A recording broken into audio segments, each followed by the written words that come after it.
Misconception 2.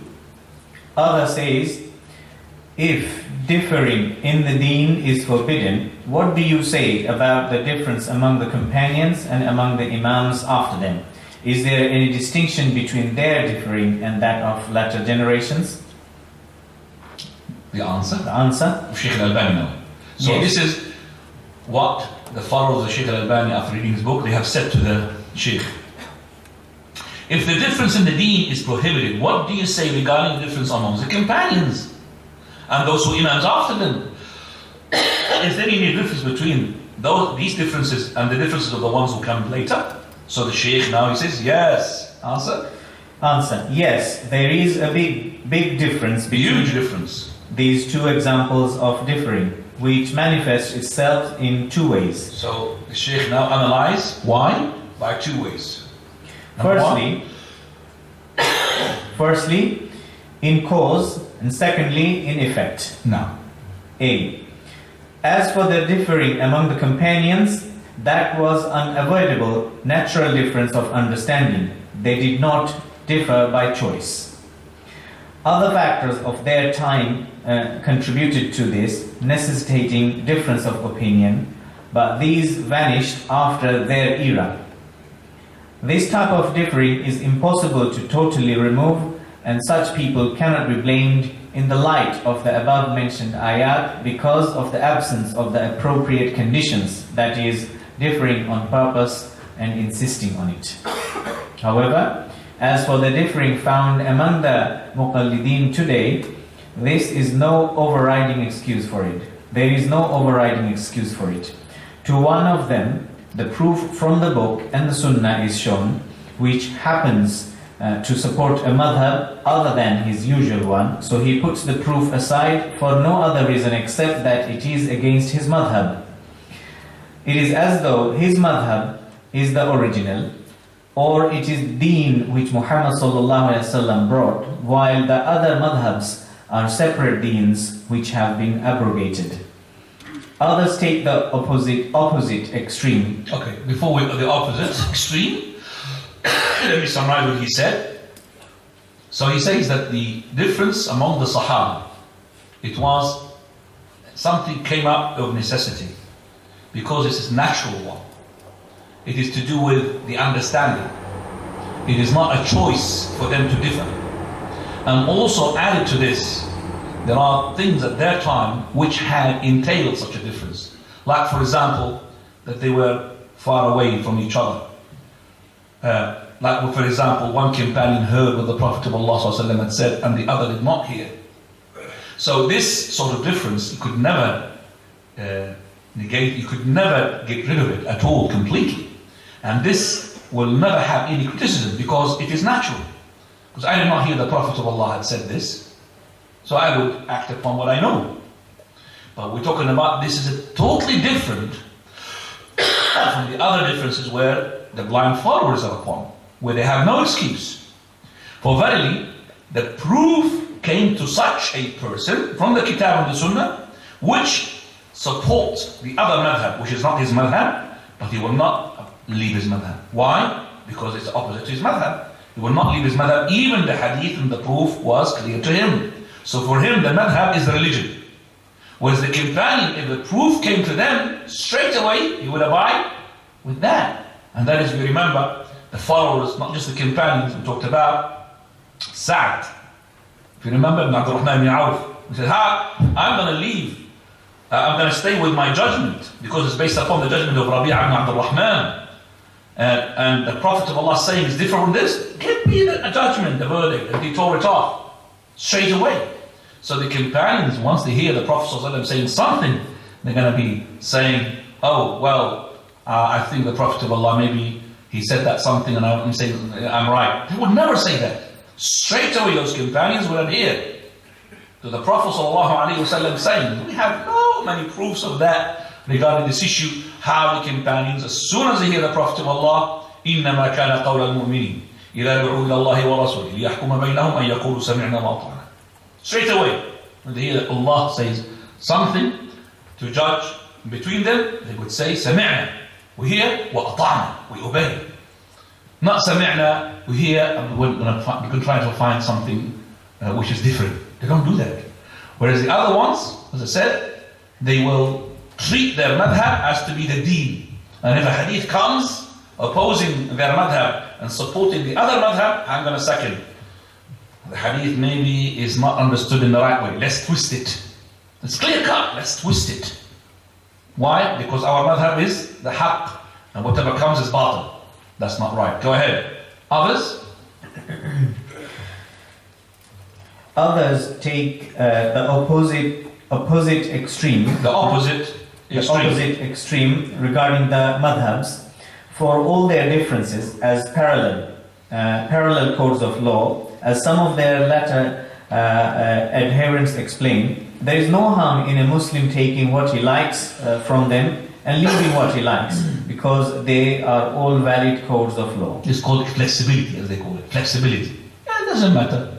That's none. So I've heard one of these people.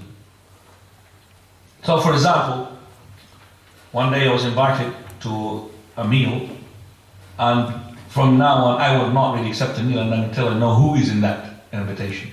And you should do the same thing. Who's in that invitation? لا يأكل طعامك إلا تقي. So this guy is mashallah good, but he doesn't know what's the difference between Salafi and somebody who's, for example, Ikhwan. He get them together because he likes this and he likes that. And he doesn't know, he bring him out, war to his house. That's what's going to happen. This person is going to say something, there's going to be an argumentation. And he's going to end up with a fight. So, in front of me, one of these mighty, powerful Ikhwanis, not in terms of knowledge, no, in terms of power.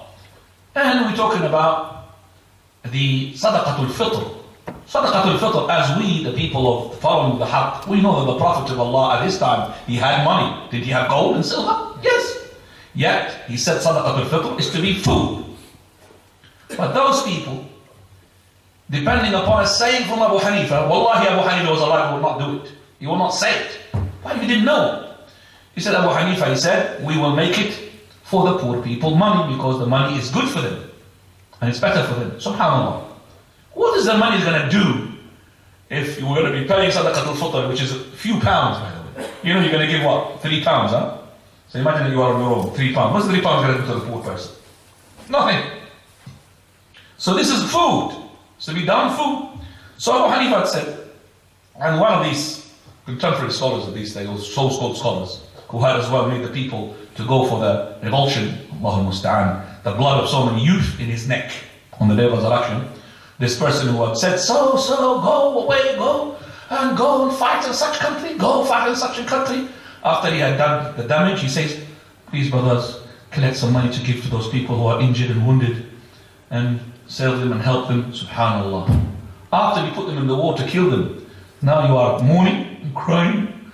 These are the tears of a crocodile. Huh? After you kill them, you're going to, go and help them. They are poor. But you are the one who told them to go there and start all this war and fight, whatever country it is, Allahul Musta'an. You tell me any country is going really better with this revolution. None. None of these countries gone really better. Or even worse. Allahul Musta'an. What can you do? Allahul Musta'an. When you have no knowledge, that's a problem. But if you don't want to learn, that's a bigger problem. Having no knowledge, you are admitting that you are ignorant, you want to learn. But to insist to be ignorant because you think you're knowledgeable, that's a disaster. Because ignorance comes with pride. Person who's insisted to be ignorant is pride. Pride prevents him from what?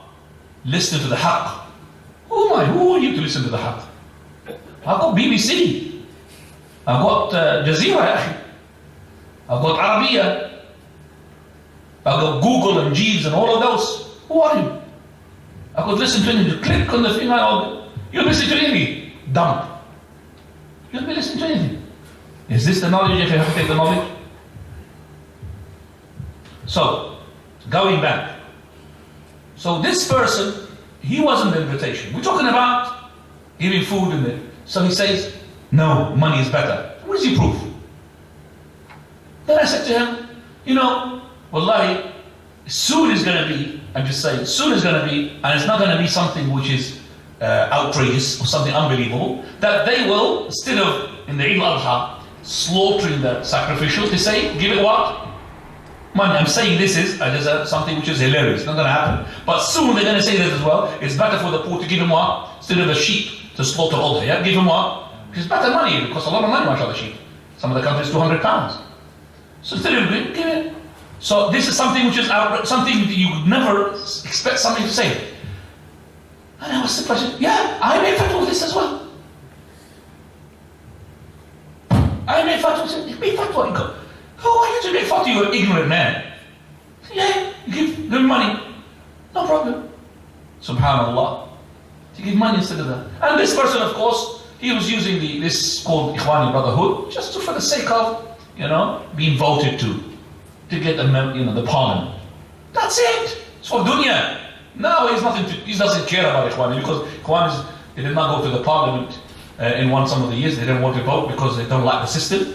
So he said, oh, forget about you, Ikhwani. I'm using you just for the voting system. And that's what it is. Allah al-Musta'an. So we are, alhamdulillah, the people who are following the haqq. We worship Allah on guidance, on the light from the book and the sunnah, with the actions of the Salaf al-Ummah. So he who says, no problem, you take from this and thing, everything's halal. So you're right and you're right. So somebody differs. So two people different. This is from the sayings of the Ikhwanis. That two people were different. And they came to one of their imams, who is well known. Okay? And it is Abu al-A'la al-Mawdudi, well known Ikhwani. He came to him. So he said, I say in this matter so and so. The other person said, I say so and so. So the Imam, he said to the person, oh, you say so and so? You're right. And he said, you said so? You're right. The other person, I differ with it too. You're right as well. MashaAllah. 3 different religions. So one is opposing the other, and the other one, both of you are right, and the third one, I'm opposing both of you, you're right as well. Allahu al-Musta'an. Go ahead. Both these categories of people justify their remaining divided by this false hadith, the differing among my ummah is a mercy. So many of them we hear using this as evidence. Some of them give the reason behind this hadith and its purpose by saying that it ensures flexibility for the ummah, apart from the fact that this reason is contrary to the clear Quranic verses and to the meanings of the Imam's words mentioned. There is also text from some Imams to refute it. Ibn al-Qayyim rahimahullah said, I heard Malik and Layth saying about the differing of companions of the Messenger of Allah sallallahu alayhi wasallam, it is not as people say, there is flexibility in it.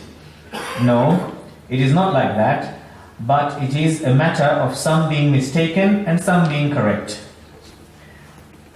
As Suhaib said, Malik was asked about the person who accepted a hadith narrated by reliable people in the authority of the companions of Messenger of Allah sallallahu alaihi wasallam. Do you see any flexibility there? He said, no, by Allah, so that he may be on the truth. Truth can only be one. Two contradictory views can both be correct. Can they be correct? Can both be correct. Truth and right are only one. Right. So this is, Shabi says, Imam Malik was asked about a person who taken a hadith that a trustworthy had said it from the companions of the Prophet of Allah.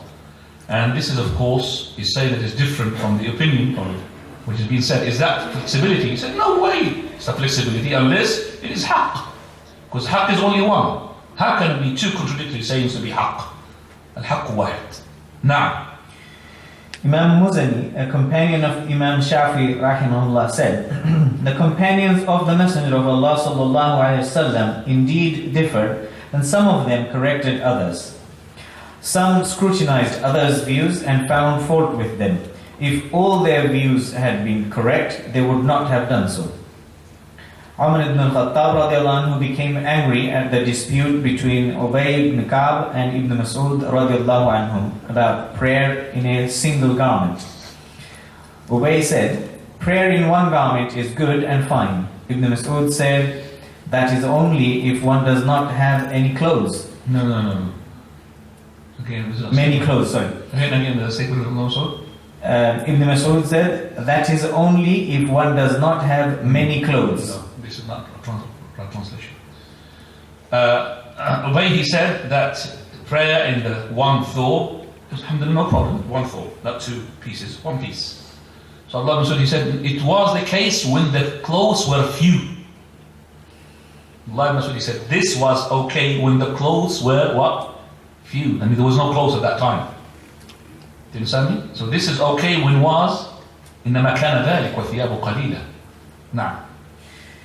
So Umar radiallahu anhu came out in anger, saying, two men from among the companions of the Messenger of Allah sallallahu alaihi wasallam, who are looked up to and learned from, disputing. Ubay has spoken the truth and not cared about Ibn Mas'ud. But if I hear anyone disputing about it after this, I will do such and such to him. That means he'll beat him up. No.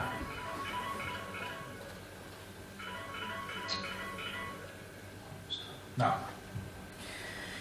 Imam Muzani rahimahullah also said, there is the one who allows differing and thinks that if two scholars make ijtihad on a problem and one says halal while the other says haram, then both have arrived at the truth with their ijtihad. It can be said to such a person, is this view of yours based on the sources or on qiyas? If he says on the sources, it can be said, how can it be based on the sources when the Quran negates differing? And if he says on analogy, it can be said, how can the sources negate differing and it be allowed for you to reason by analogy that differing is allowed? This is unacceptable to anyone intelligent, let alone to a man of learning. Did you understand that German language? No. Okay, let me just explain it. It says here, Imam al-Muzani rahimahullah, he says the ones who had made it permissible to disagree. And he said that if the two, and he claims that if the two scholars, they made ijtihad regarding an issue, one said halal and the other one said haram. So that each one of them had said the haqq. I said to him, which asl or which qiyas? Which is the foundation and the basis for that you have said so? And which type of analogy and deducing by comparison you have arrived to this conclusion? So he said, using the asl, the base and the foundation, how can it be foundation when the book of Allah totally takes out and exile and expel all the disagreements? And if you said, I've deduced this through qiyas, analogy, then how can you say that such a qiyas, which the usul that you make qiyas upon, it actually kicked out the disagreement and you are making an analogy to make it okay? It doesn't matter, it doesn't work, because your asl, it says no differences. And you're making qiyas on the asl to say there is a disagreement. Disagreement is feasible. This is non-common sense. So how can you have two sayings of scholars who made ijtihad that both of them are upon the haqq? No. One of them said haqq and one of them said what? Batil. One of them said correct and one of them is incorrect. Yes, both of them, they will not be sinned because they made ijtihad. One will get the double reward because it's correct, and one will get one reward because it's incorrect. But to say both of them correct, just like Abu al-Maghdubi, you're right and you're right, and differ with both of them, you're right as well. MashaAllah, three correctly, contradictory saying that call it all from Allah Azza wa Jal. Go ahead. What time is the end, Isha? 49. Go ahead. If it is said further, what do you have quoted from Imam Malik that truth is only one, not plural, is contradicted by what is found in Al-Madkhal al-Fiqhi by Sheikh Zarqa. The Caliphs Abu Ja'far al-Mansur and later al-Rashid proposed to select the madhab of Imam Malik and his book Al-Muwatta as the official code of law for the Abbasi Empire, but Malik forbade them from this, saying, indeed, the companions of the Messenger of Allah sallallahu alaihi wasallam differed in the non-fundamental issues and were scattered in various towns, but each of them was correct. Right, he's going to answer. I say, This incident of Imam Malik rahimahullah is well known, but his saying at the end, but each of them was correct, is one for which I find no basis in any of the narrations or sources I have come across. He's saying basically that this form of the misconception that those people bring about, that whatever you are saying, Shaykh al-Albani, differs from what Imam Malik had said, that the haqq is wahid, one, but actually is it does not have more than one haqq. It contradicts what Shaykh Imam Malik has said, because in the book Al-Madkhal al-Fiqhi, the Ustad al-Zarqai says that Abu Ja'far al-Mansur and also the Harun al-Rashid after him, they almost taken the madhab of Imam Malik and his book to be the qanun, the law by which the estate of Al-Abbasi abide themselves with. But Imam Malik forbade them from this. Like they say, Imam Malik, he wants what? The disagreements. He doesn't want to take them in one book and one united haqq. But when he said that the Prophet of Allah's companions, they have differed in the branches and they have scattered in the land, and each of them is to be correct. That means if even they differ, each of them is correct. So Shaykh al-Albani said, this story is well known, but regarding the last, which is each one is correct, I don't have any chain of that narration. And the closest of that, which I have found, is that وَكُلٌّ عِنْدَ نَفْسِهِ مُصِيبٌ, and each one is correct according to what he thinks. That's totally different. I mean, each person he thinks is correct. That's true. When you do say something, you believe it's correct. Okay? That is what is being mentioned, and this is to show you that actually that story does not support that is to have more than one haqq. Haqq is only one. Now, by Allah, except for one narration collected by Abu Nu'aym fil Hilya, and it says, please just go to the saying. But each of them was correct in his own eyes. No. Hence the phrase, in his own eyes, shows that the narration in Madkhal is fabricated. Indeed, how could it be otherwise when it contradicts what has been reported on reliable authority from Imam Malik? That the haqq is one and not plural. Not plural. Now, as we have mentioned, and this is agreed on by all the Imams of the companions and the successors, as well as the four Mujtahid Imams and others. Ibn Abdul Bar says, if the conflicting views could both be right, the Salaf would not have corrected each other's ijtihad, judgments and verdicts. Simple reasoning forbids that something and its opposite can both be correct. As the fine saying goes, to prove two opposites simultaneously is the most hideous absurdity. If it is said further, given that this narration from Imam Malik rahimahullah is false, why did he forbid Al-Mansur from bringing the people together on his book Al-Muwatta rather than acceding to the Khalifa's wish? He is saying basically, if it is correct that the riwayah is batila, is not correct from the Imam, so why the Imam refused for the Mansur Khalifa, that is to collect or to gather the people on his book Al-Muwatta? Now, so he says, I say, the best that I have found in answer to this is what Hafidh ibn Kathir rahimahullah has mentioned in his Sharh Ikhtisar Ulum al-Hadith on page 31, that Imam Malik rahimahullah said, indeed the people have come together on and know of things which we are not acquainted with. This was part of the excellence of his wisdom and impartiality, as Ibn Kathir rahimahullah says. Hence, it is proved that all differing is bad. So what is Imam Malik is saying basically? He's saying that maybe that my book is not really good book enough because maybe other scholars who came, they have seen something which I haven't seen. This is so to show his humbleness. Right, so here, Shaykh says, go on. Hence, it is proved that all differing is bad, not a mercy. It's not a mercy. Now, however, one type of differing is reprehensible, such as that of staunch followers of the madhabs, while another type is not blameworthy, such as the differing of the companions and the imams who succeeded them. May Allah raise us in their company and give us the capability to tread their path.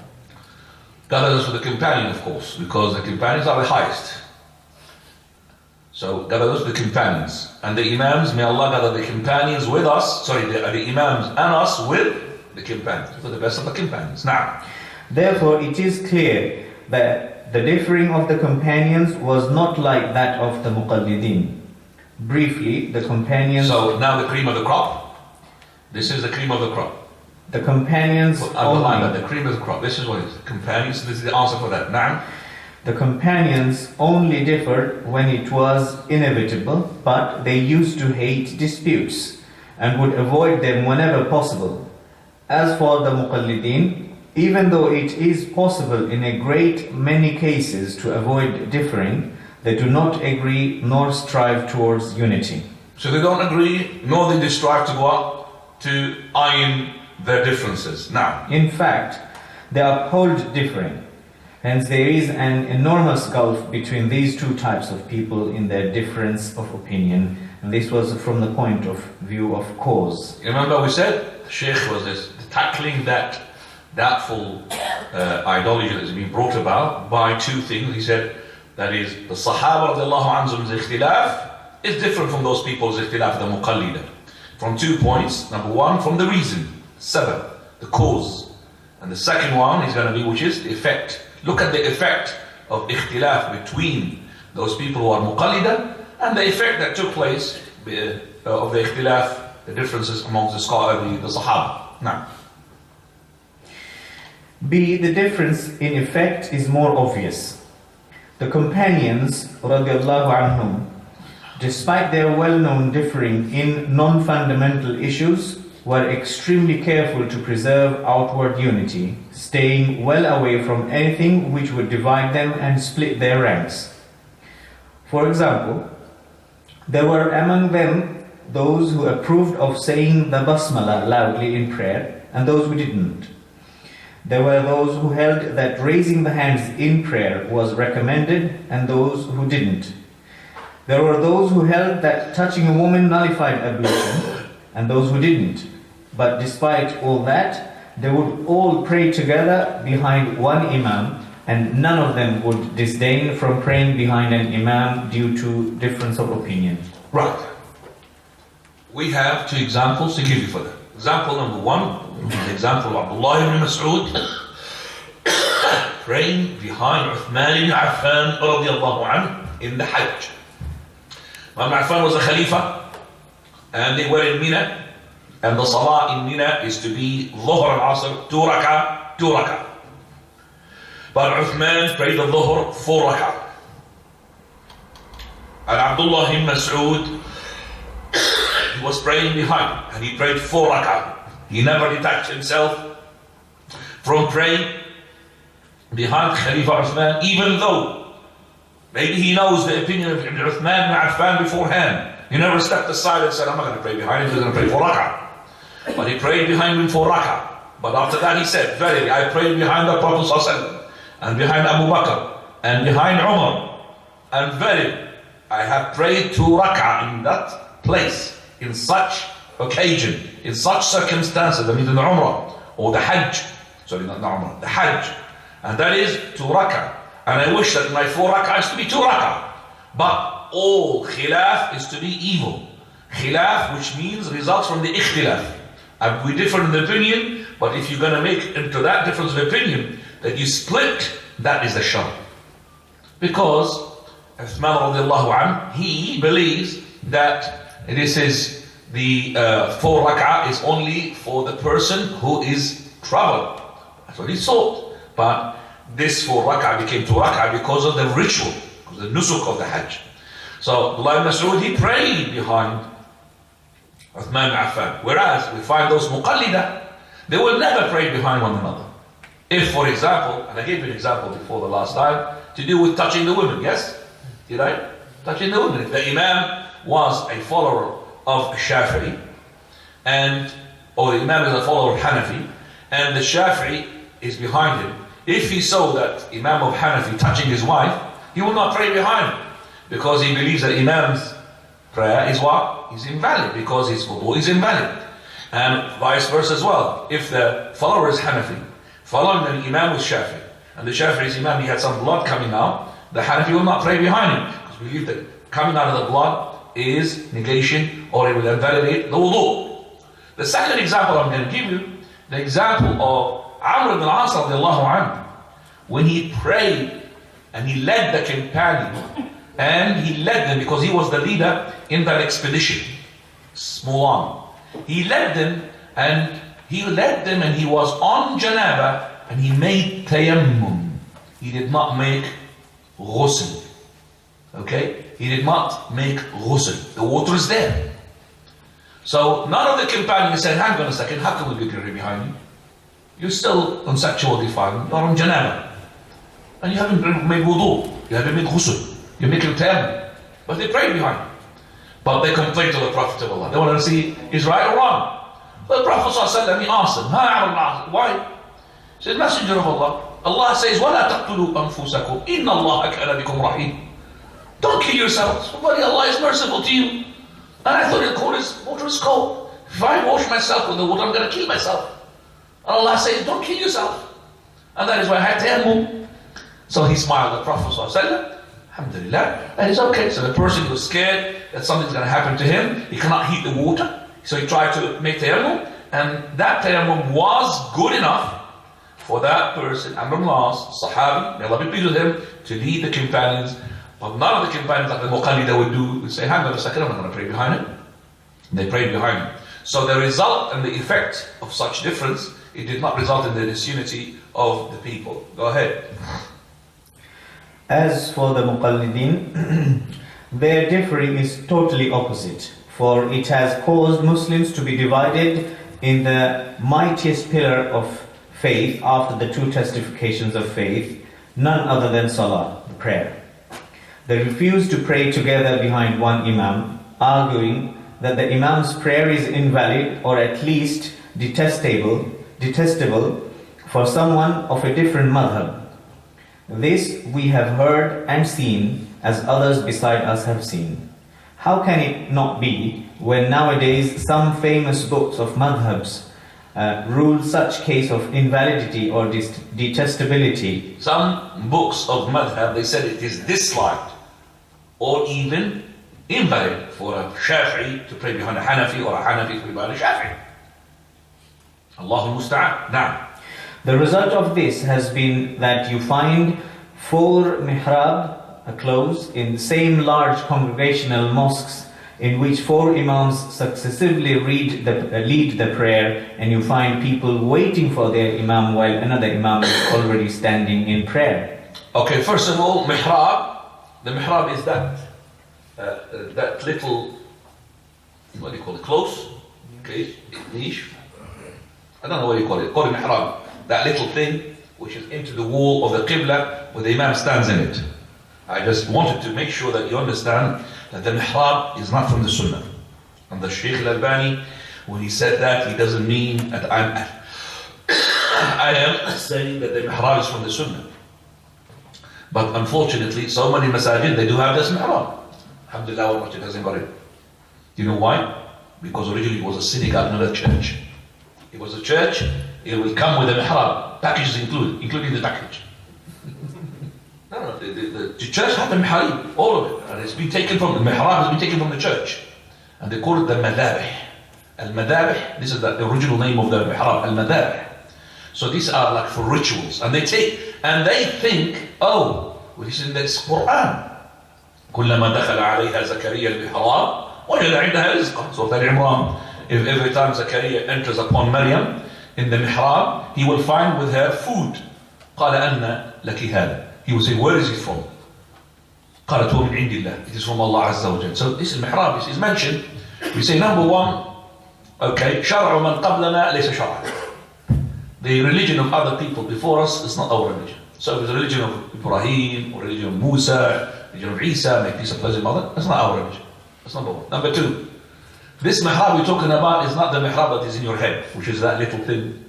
Because he says, every time Zakaria, peace be upon him, goes on to Maryam, enters upon her, in the mihrab, he will find a food. So that little mihrab is enough for Zakaria, for Maryam, and for the food.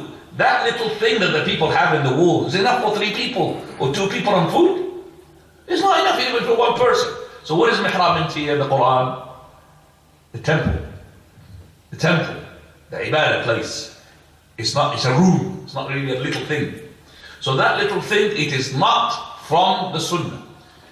And if you have a mihrab in the masjid, it is better for the imam to avoid, like Abdullah ibn Mas'ud, like the Salaf al-Salih, كان يتقون الصلاة في المحاريب في المذابح. They used to avoid praying in that little hole to show what? The ones who are afterwards, not the companions afterwards, to show them that this is not from the sunnah. كانوا يتقون الصلاة في المذابح. So they will avoid those Salaf al-Salih, Abdullah ibn Mas'ud and others. They will not pray in that little thing. They'll avoid it, step from the side. And unfortunately, we do have good scholars, mashallah. They say that the mihrab is from the Islam, never been. With respect to our Shaykh ibn Uthaymin rahimahullah, he was wrong in that issue. And others who had gone, not from the scholars, who had said something which is dangerous. They said that this mihrab will save us, or will make us to profit one extra row. Do you understand that? That mihrab will make us to profit another row, because the imam will push inside himself, so we have another row, extra row. You know when he's saying this, it's dangerous. Because he's saying that I have found something that the Prophet of Allah did not find about, did not find. I got to something which I believe it is khayr, the Prophet of Allah, he fallen short with that. So you are actually saying that you are musharri', you are pushing better sharia than Muhammad sallallahu alaihi wasallam. Allahu musta'an. Now this is dangerous.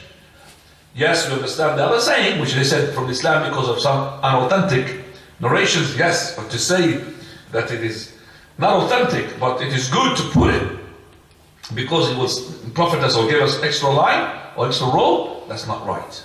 So the mihrab is not from them. So in some of the masajid that he's talking about, the Shaykh, you'll find 4 niches in that qibla wall. One for the Shafi'i, one for the Hanafi, one for the Maliki, and one for the Hanbali. Only the 4 imams. And by the way, the madhab is more than that. But most of it died, except for the 4. Most of them, also madhab. Sufyan al-Thawri is much greater as well. But they let him down, his students. Now, in fact, to some muqallidin, the difference between the madhabs has reached a worse state than that, such as a ban in marriage between Hanafis and Shafi'is.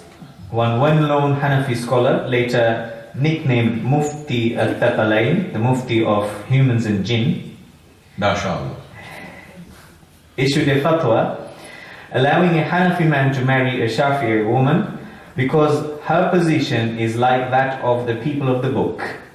This implies and implied meaning are acceptable to them, that the verse case and the reverse case is not allowed. That is, a Hanafi woman marrying a Shafi'i man. Just a Muslim woman cannot marry a Jew or a Christian. Allahu musta'an.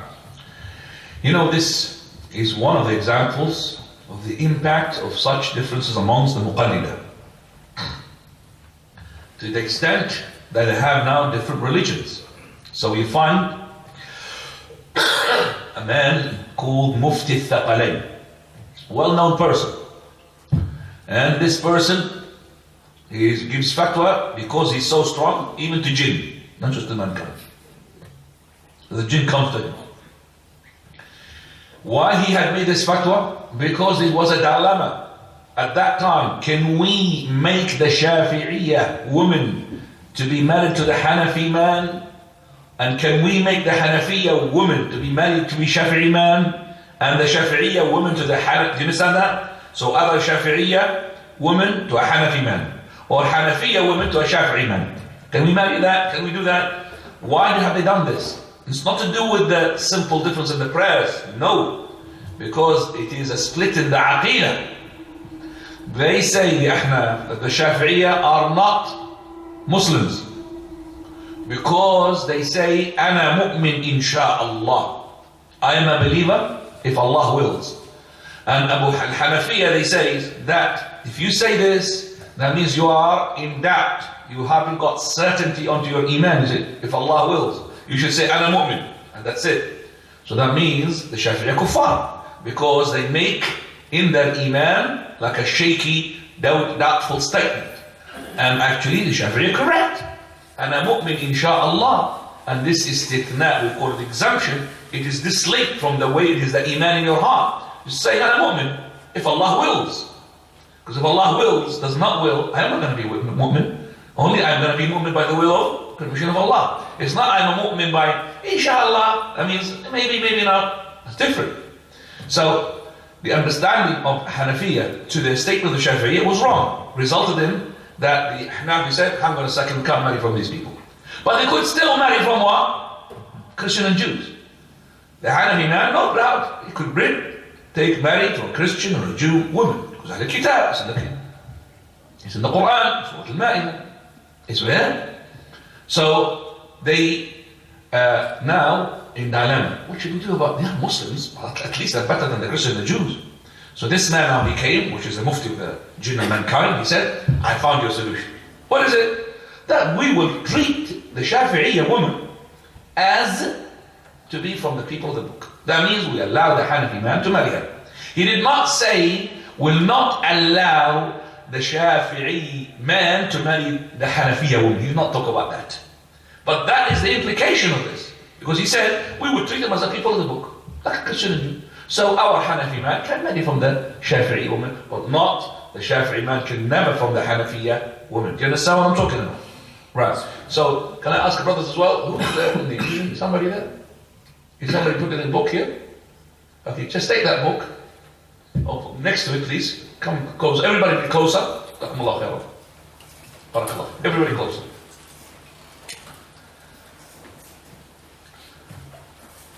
Right. There is more than this. And I direct you to a book. It's called Bid'at al-Ta'assub al-Madhabi. Muhammad Eid Abbasi. This book, great book in this issue. He brings you things unbelievable. This war between Shafi'iyya and Hanafiyya. War. And I mean the word war. One person from the Madhab al-Maliki traveled beyond the river where the Iraq and that area, which is Hanafi area. And he used to move his finger, because moving the finger for them, the Malikis, is essential. He's been warned. Well, those people in the masjid warned him against that. Don't do that. He did not listen. One of these people who are idiots among them, he cut his finger. Because he keeps moving and he's irritating him. Why do you move his finger? SubhanAllah. Like irritated the shaitan, he's acting like a shaitan. So he cut his finger.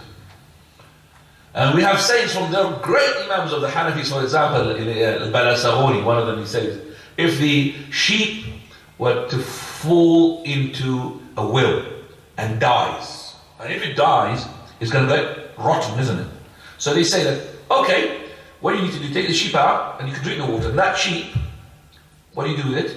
Either you fertilize the land with it, or you go to a Shafi'i follower. That's what they deserve, to eat a rotten meat. Give the Shafi'i follow. Now I'm just saying this is a glimpse.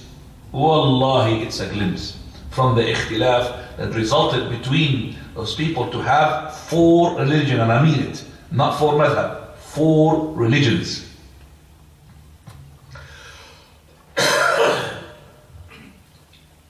Now, follow.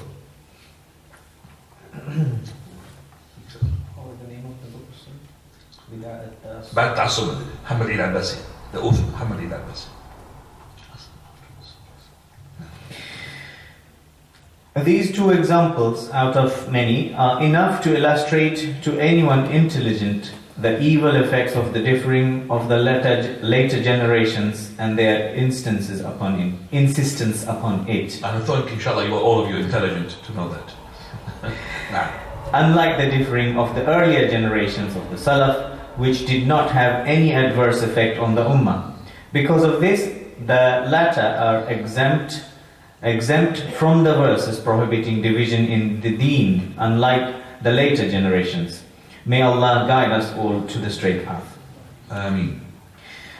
Further, how we wish that the harm caused by such differing be limited to among themselves and not extend to the other peoples being given da'wah, for then it would not be that bad. But it is still bad, but the Shaykh said that this implication of this ikhtilaf, went to the people who are non-Muslim, who invite them to Islam.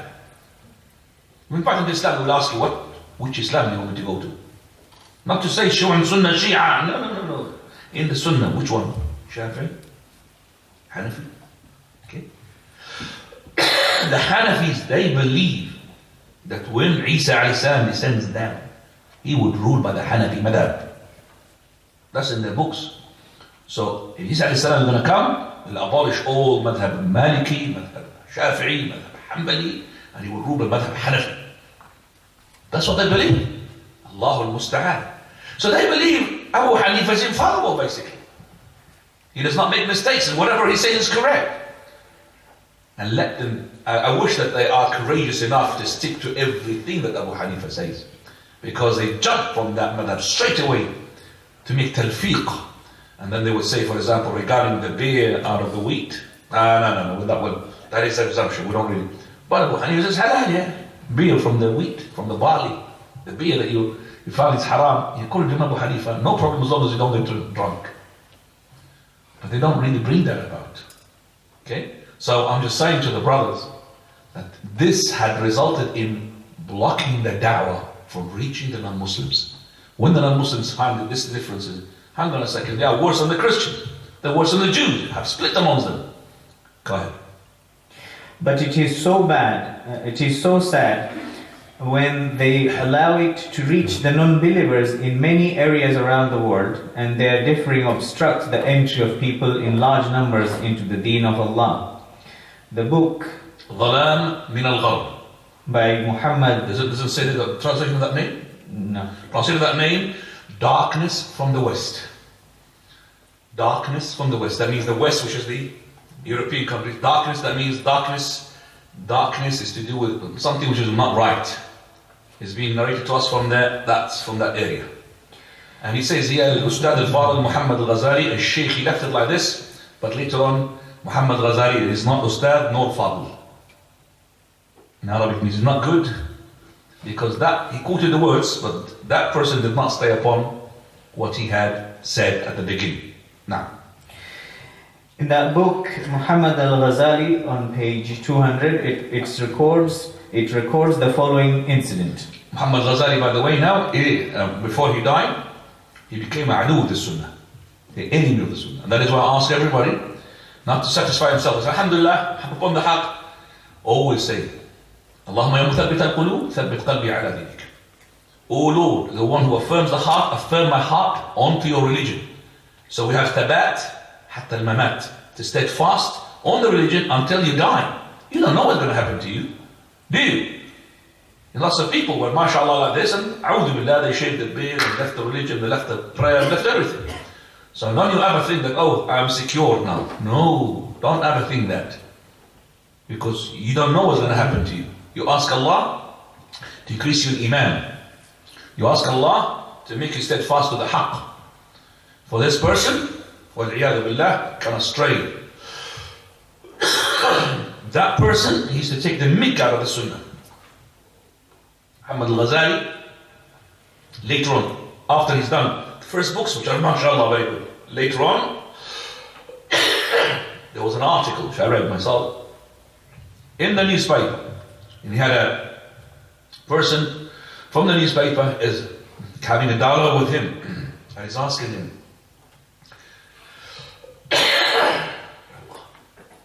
what is the best joke that you have read? What he said. The best joke I've read is a caricature I saw in one of the newspapers. Imam Ghazali said. So not Imam, Al-Ghazali.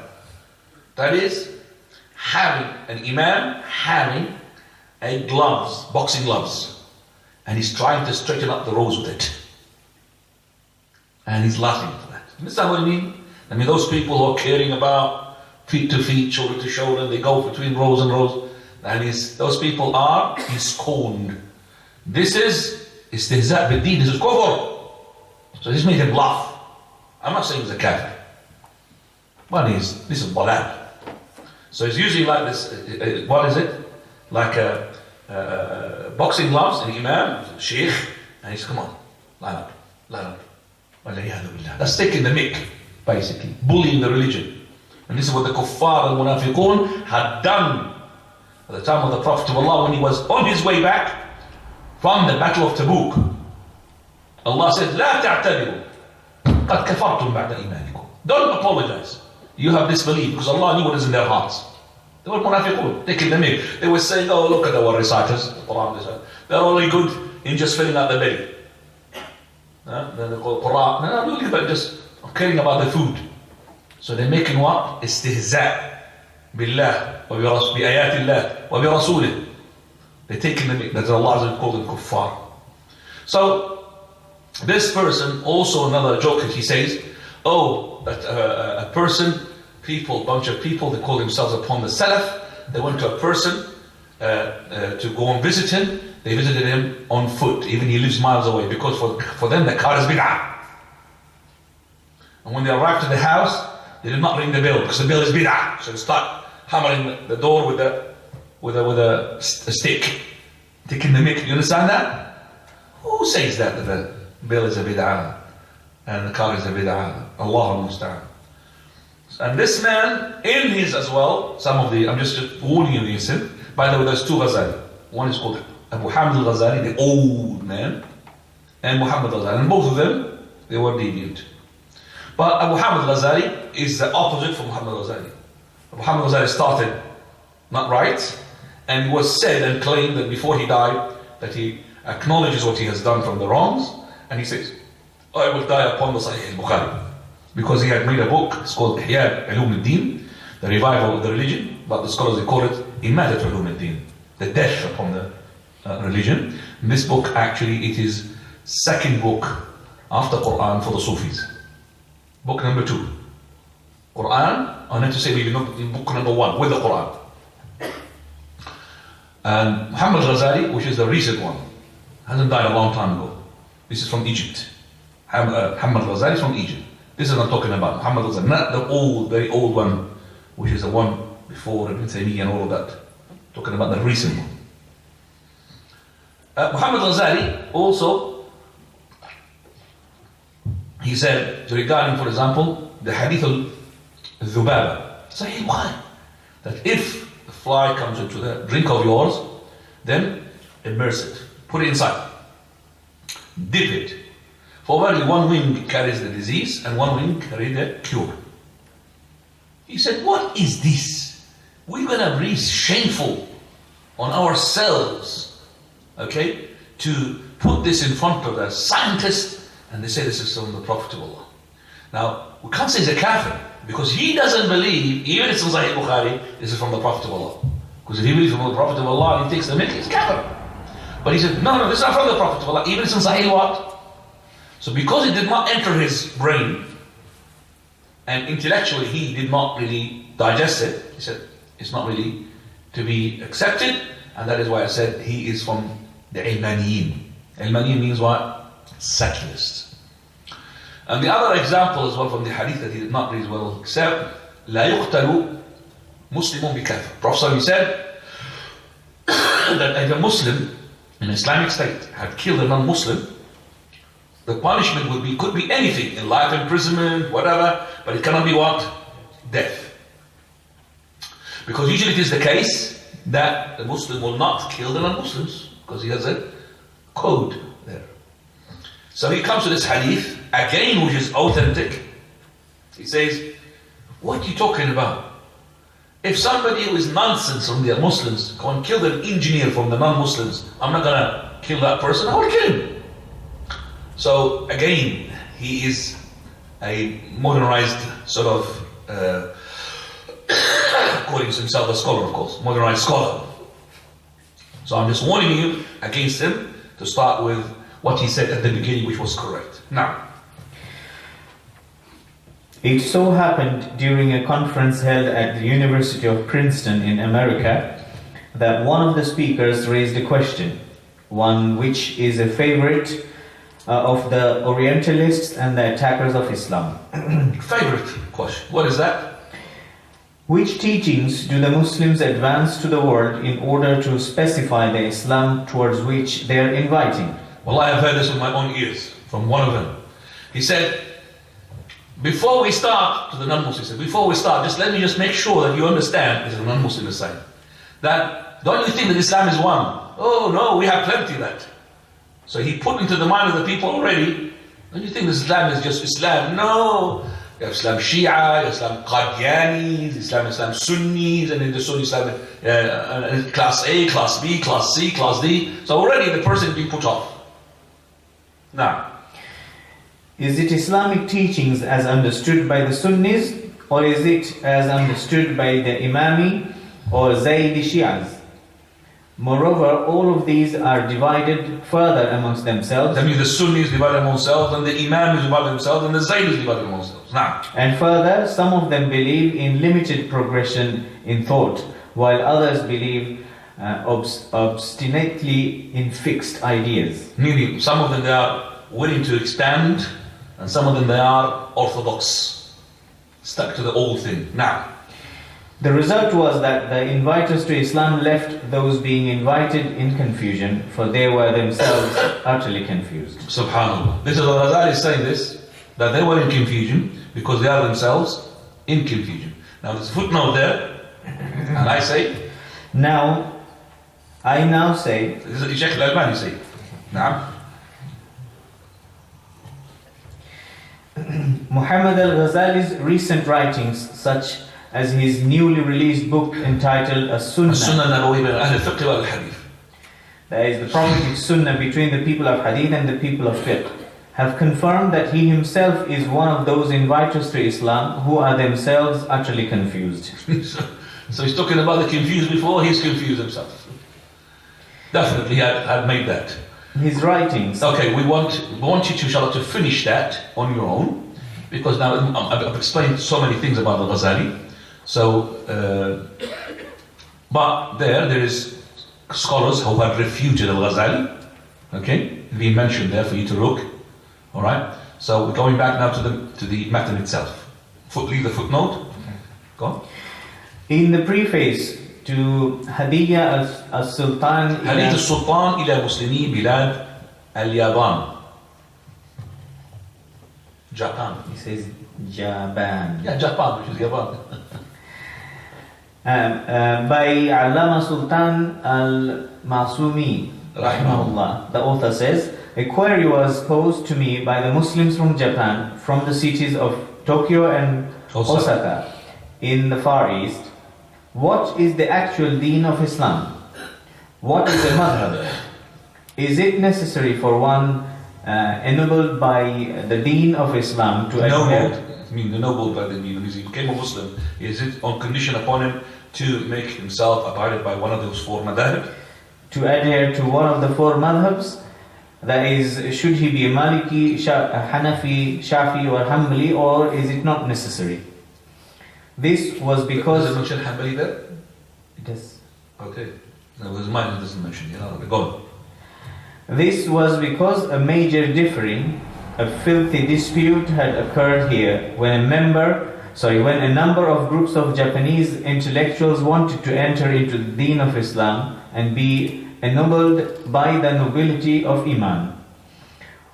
When they proposed this to some Muslims present in Tokyo, some people from India said, it is best that they choose the madhab of Abu Hanifa rahmahullah, for he is the lamp of the Ummah. Yes, Siraj al-Ummah, they call him. Go ahead. Some people from Indonesia, Java, said, no, they have to be Shafi'is. No, they should be Shafi'i. So when the Japanese heard these statements, they were extremely perplexed and were thrown off their original purpose. Hence, the issue of the madhabs became a barrier in the path of their accepting Islam. They did not embrace Islam because of that. Now,